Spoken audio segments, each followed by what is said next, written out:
Hello everyone, I am Monica Sharma. Today I will teach you chapter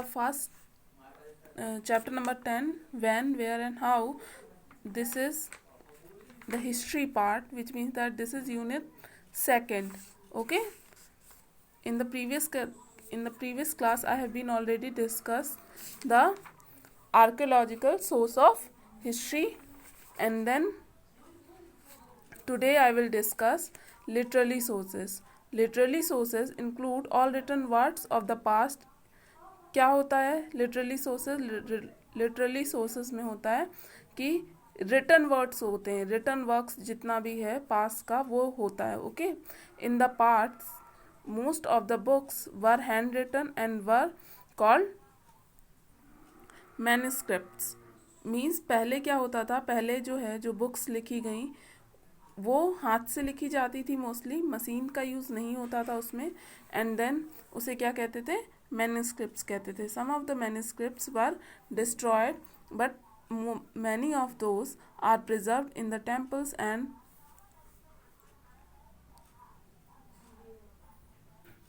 पहले के समय में क्या होता था कि जो मैन्युस्क्रिप्ट्स हैं, मीन्स जो रिटन रिकॉर्ड्स हैं बुक्स के जो हाथ से लिखे गए हैं, वो उनका क्या हुआ, वो कई डिस्ट्रॉय हो गए, ख़त्म हो गए. कई जो बुक्स थी वो ख़त्म हो गई, लेकिन कुछ को प्रिजर्व रखा गया, मीन्स सेव रखा गया. कहाँ पे?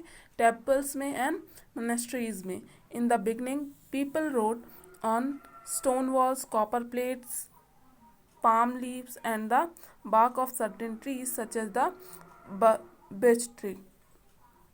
पहले के समय में क्या होता था, जब बिगनिंग हुई लिखने, जब रिटन रिकॉर्ड्स की बिगनिंग हुई, स्टार्टिंग हुई, तो लोग कहाँ लिखते थे? स्टोन वॉल्स में, मीन्स पत्थरों से लिखते थे. कॉपर प्लेट्स में लिखते थे. ओके, कॉपर मीन्स तांबा, उसकी प्लेट्स में लिखते थे. पाम लीव्स में लिखते थे. Okay, and the bark of certain trees such as the birch tree. Okay, most these scripts are written in Prakrit, Pali, Sanskrit and Tamil. और उनमें लैंग्वेजेस कौन सी यूज की गई थी? Prakrit, Pali, Sanskrit and Tamil languages. The literary sources are placed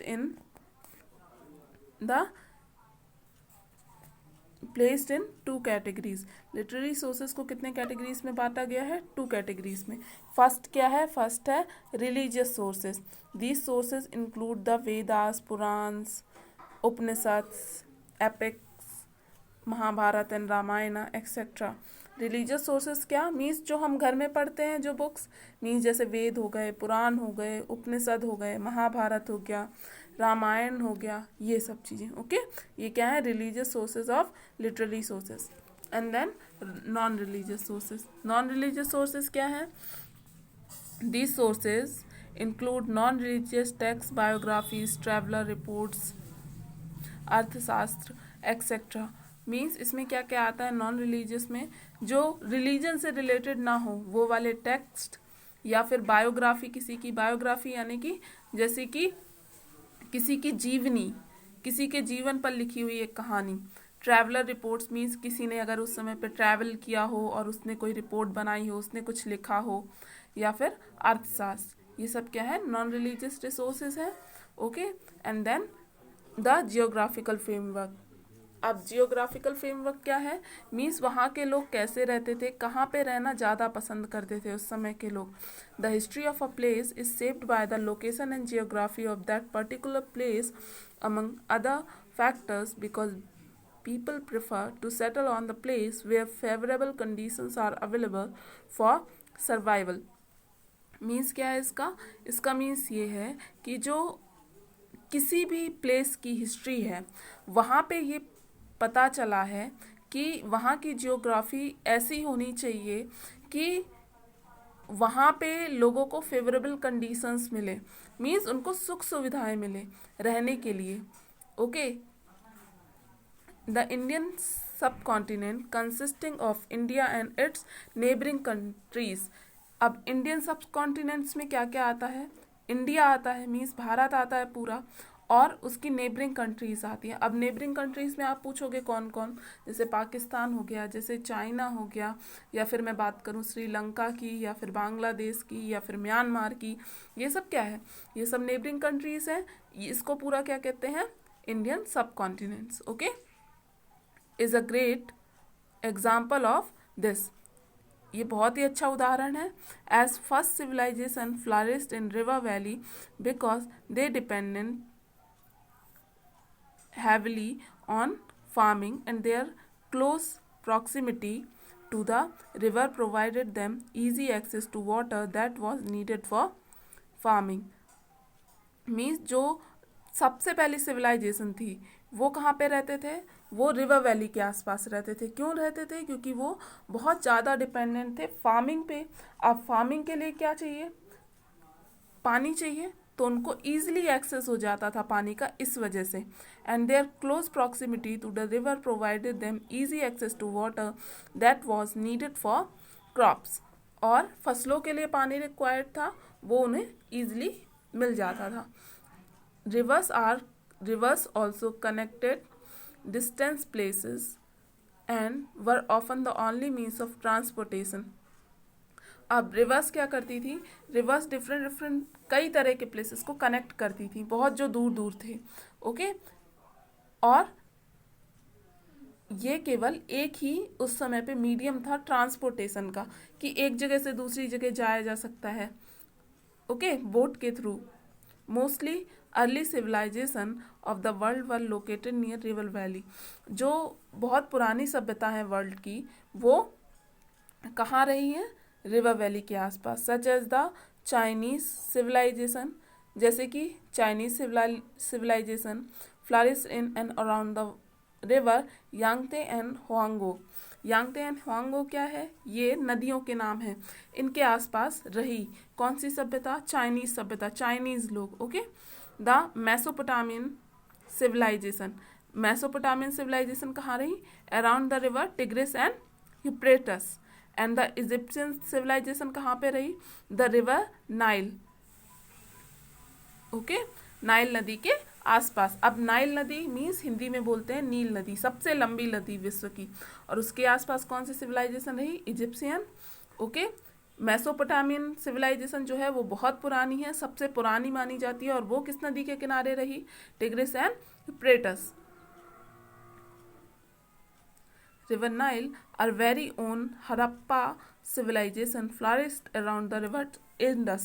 और हमारी खुद की सभ्यता हड़प्पा सिविलाइजेशन जो हमें जिसके साक्ष्य मिले हैं कहाँ पे, गुजरात के आसपास और पाकिस्तान में पूरे उस एरिया में, वो कहाँ पे रही, इंडस नदी के आसपास। इंडस को हिंदी में बोलते हैं सिंधु नदी। The long chain of Lofty mountains all along the northern boundary protects India from the severe cold and Central Asian invasions। जो माउंटेन्स हैं कहाँ पे, नॉर्थ में।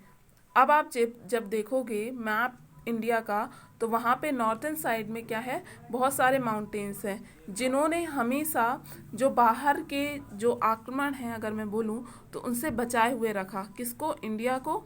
Okay, however, it was through the passes in the northwest that the invaders entered India in ancient time।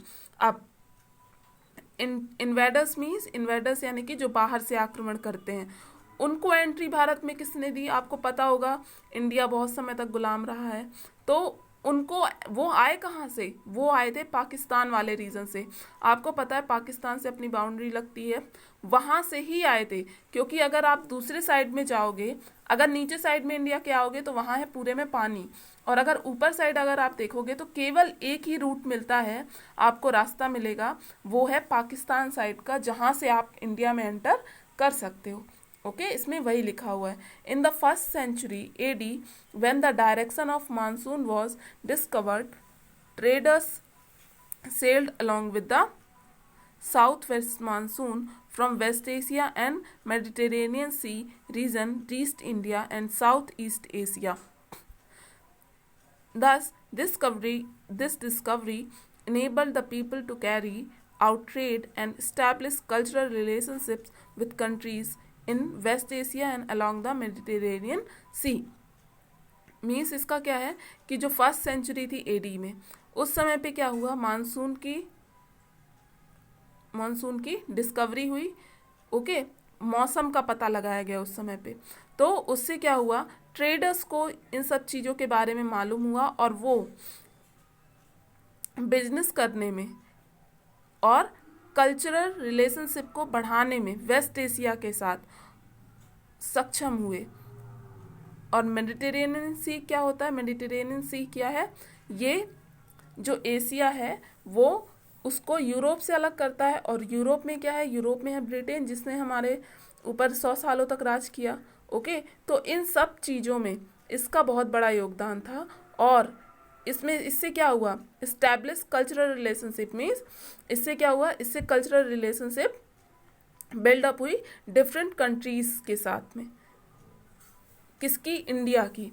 Geography also tells us that India has a long coastline with many harbors and natural ports which help the people to trade with distant places as Rome, Mesopotamia, Egypt and South Asia.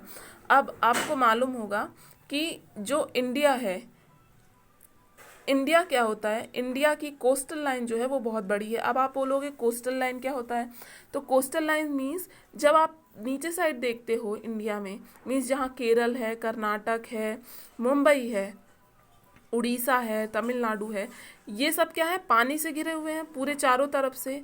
इसके आसपास क्या नहीं है, मतलब जमीन नहीं है, चारों तरफ से पानी से घिरे हुए हैं। तो वहाँ पे बहुत सारे पोर्ट भी होंगे, पोर्ट जहाँ पे जहाज़ों का आना जाना होता है।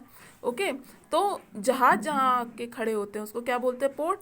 और जो लाइन है मीन्स इंडिया की जो जमीन वाला भाग है उसको क्या कहते हैं, कोस्टल लाइन बोलते हैं, जो पानी से घिरा हुआ है चारों तरफ से।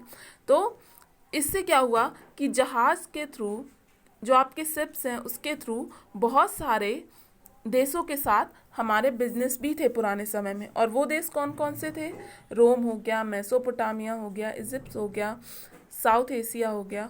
Okay, people of India, their food, clothes, customs and traditions all involve in these conditions, thus it is greatly influenced by its geography. और जो पीपल ऑफ इंडिया है, जो इंडिया में रहने वाले लोग थे, उनका food, clothes, custom and tradition सब कुछ इन्वॉल्व था। तो ये वहाँ की मीन्स इंडिया की ज्योग्राफी से बहुत ज़्यादा इन्फ्लुएंस था।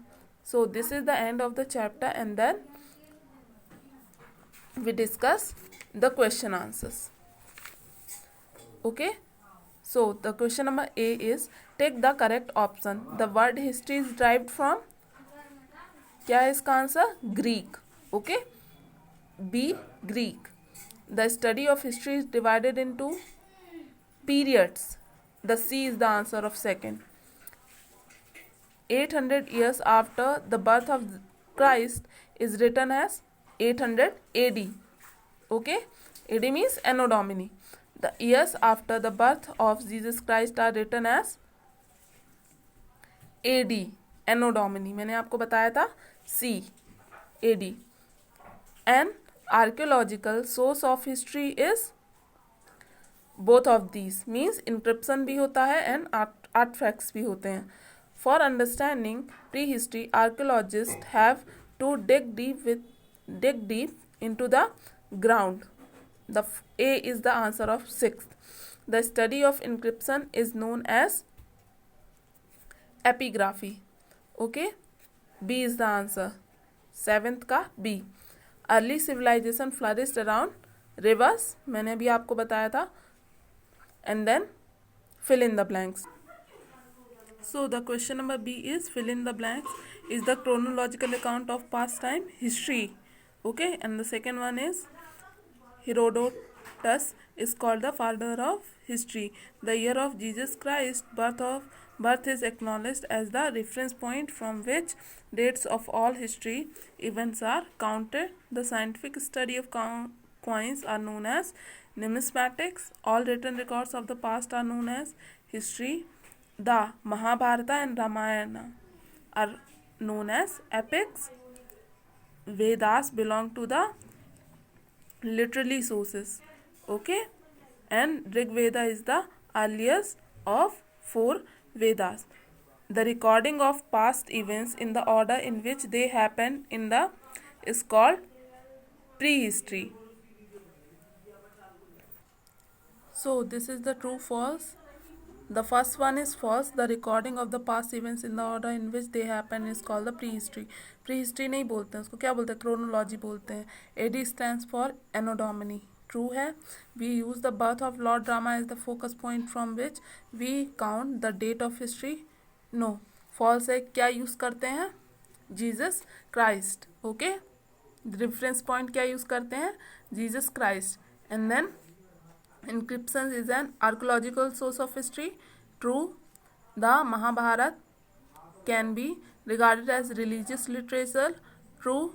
Archaeology is the study of the remains of the past building tools. True. Harappa civilization flourished around the river Indus. True. Geographical features like river, mountains, etc. influence the history of India. True. Okay, and then match the following. Anno Domini, first का answer क्या है? AD.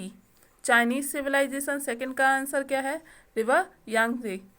Mesopotamian civilisation, river Tigris. Egyptian civilisation, river Nile. Harappa civilisation, river Indus.